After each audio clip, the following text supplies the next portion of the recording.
Hey, Rick, do you know how lucky we are to have jobs? What do you mean, Rodrigo? Well, Rick, the unemployment rate has risen significantly over the past couple of years. By how much? A survey by Bloomberg says by 8.2%. I did not know that. I was too busy destroying Fools in the Ring and being a hit wrestling sensation.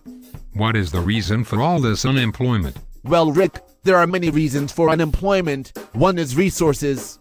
Mises.org says that resources were misallocated during the boom period. What is the boom period? The boom period leads entrepreneurs to start too many long-term projects, for which there are insufficient real savings.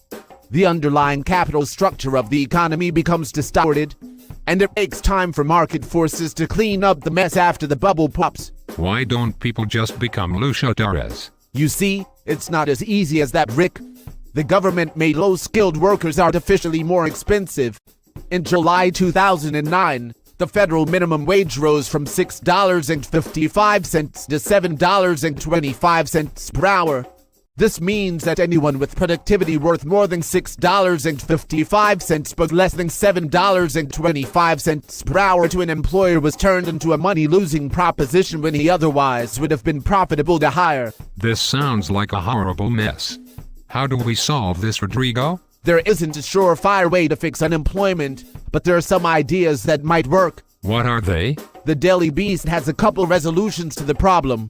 One is retraining programs tied to specific communities and regions. If all politics is local, then why can't labor markets?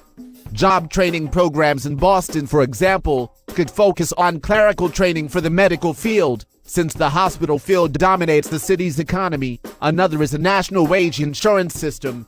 The U.S. already has an unemployment insurance system, but what about a wage insurance system to help people who have returned to a lower salary? Workers would pay into the wage insurance system just like they do with Medicare or unemployment insurance, and the weekly checks should help people cover the gap between their old earnings and their new ones. The final idea is forming partnerships within the business community. The federal government hasn't been the quickest to respond to the job crisis. Rather than wait for Congress to come up with a plan, why not work with the business leaders and let them drive the recovery?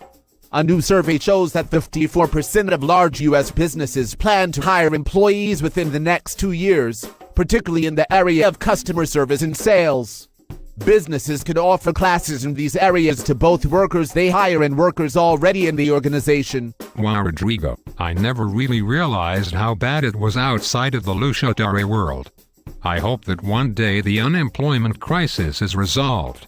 But for now I am going to continue my path on becoming the greatest Luchadorz ever.